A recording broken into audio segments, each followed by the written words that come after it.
Hey, Future Homeowners, Andrea here with Sold by Andrea in Charlotte, North Carolina. And today I have the interview that I did with Michael Curtis a couple of weeks ago. For those who don't know, Michael Curtis is the loan officer here with Movement Bank in Charlotte, North Carolina. And he's answering the questions that you guys asked me on how to prepare to buy a home financially. So without further ado, let's dive into the video. Hi, Future Homeowners. Andrea here with Sold by Andrea, and I'm excited today because we're going to be talking with Michael Curtis, who is a loan officer with Movement Bank. He's going to be answering the questions that you gave to me to ask to him. How are you doing today, Michael? I am doing great. Looking forward to it. Cool. Let's go ahead and hop into it. What should buyers do to prepare financially when buying a home? That's a great starting point, right? So really, there's a lot to get overwhelmed with when it comes to the home buying process, especially just starting. There's some things that we don't want to see either in our finances, but ultimately we want to boil it down to three things. It's going to be your credit, your income, and your assets. So credit is just going to allow you to know, hey, do I need to be working on things because my credit is a little bit beat up? Is my credit in fair range and I have access to these kinds of programs? Or am I in good standing and I have these things I can kind of work towards as well? So credit's going to be that kind of on the spectrum. All right, here's where I can based upon my current relationship with credit. Income, so what you're paid is really, really important. Knowing that, I know again with those pay stubs, we start to just kind of be in autopilot mode and paying bills and all that. Knowing what you're paid is important because that will allow you to have those important conversations with your lender, with your bank, on what is going to make the most sense from a personal finance standpoint and what you can qualify for. Assets. So the final thing there is knowing what's in the bank. We want to have a good handle on what we have in savings because expenses come up when buying a house. Closing costs, some programs have a down payment requirement as well, and you want to be prepared for those things. So in your professional opinion, what is the minimum credit score that buyers should have? Okay, so there's a lot of different loan programs out there, and it can vary. You can be as low as a 580 or even less in some cases and qualify for a loan program. Ideally, you want to be at least in that fair range. Fair range would put you right around 620. That's where you're going to see the most options available to you, the most doors start to open to you as well as far as loan programs go. So right around 620 is where I'd expect. 620. Yeah, I'd recommend. Okay, perfect. And this is a question that I received a lot from you guys. We all hear about first-time home buyer programs, right? So do all first-time home buyers qualify? Great question, and I do get that one a lot too. So first-time home buyer programs and down payment assistance. These programs are designed for just that, for helping people to get into homes, help cover some of those upfront costs like a down payment or closing costs.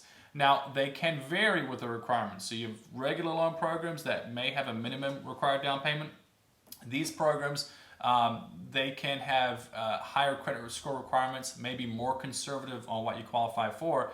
However, should you make those requirements from a credit standpoint, you can qualify for them as well. Okay. So there are certain things that you have to have in place, possibly. Just like regular loan programs, you want to have the income, the credit, and the assets, kind of that baseline prepared. These programs may have additional requirements around them that you want to be prepared for as well, outside of just being a first-time home buyer. Okay, great. And I know when I just purchased my home not too long ago, I was really invested in my DTI. So really, the debt-to-income ratio, what that's doing is it's taking your unique financial picture of your income, what your current debt obligations are, and what that new future mortgage payment would look like, and it's determining this is your overall ratio of how much debt you have versus how much income you have coming in. This is important because different loan programs will have different requirements around their debt to income ratio, or as you may hear it, DTI. And so again, you're probably not going to know that right off the bat on your own. There are different calculators where you can look at that. Once again, speaking with a realtor is a really good first step, so you can have those conversations and get that started. Okay.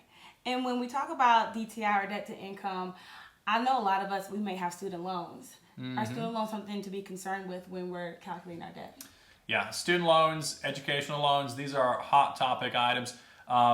Really, the loan programs, they can also vary depending on what we're looking at here with their the way they view your student loan, view that debt. Now, if it's in deferment or if it's in forbearance, you may have to show an income-driven payment. Because ultimately the loan programs, in their mind, what they're seeing is, hey, you may not have a payment right now, but when you close on your new mortgage in a year, in 5 years, in 10 years, will this become active? Will this debt become active? And so the lender should be having a conversation with you around these student loans and how it operates in relation to the loan program. And the last question that I have, which is also another big one with you guys, what's the difference between FHA and conventional loans? Yep. And so FHA stands for Federal Housing Administration Loan. Really, you've got a couple different government-backed loan programs. So FHA being one, VA, Veterans Affairs, is another, which is for veterans, of course. USDA, which is for folks looking in USDA eligible areas to purchase. And then conventional being another one. I call those the four main highway lanes of financing. Now, of course, you got all these little offshoots from them. That's where down payment assistance comes into it, first-time homebuyer programs. But those are the four main ones that you can fall into. Of those four, two are going to be the biggest, conventional and FHA. Okay. VA is going to be for veterans, so if you meet the veteran eligibility requirements, you can do that. The conventional and FHA, you'll be able to partake in those. FHA being government backed, it just means it's securitized by the government. So it's in an effort to keep costs down low for individuals. It's a great first step for people buying a house for the first time as well. Conventional is just simply, it's more private financing, and that's really the big difference between the two of them. Okay, perfect. Well, these are all the questions that I had today. I want to say thank you for being here with me to ask these questions with you guys. If you have any questions, feel free to contact me at soulbyandrea@costellorei.com. Thank you. Thank you.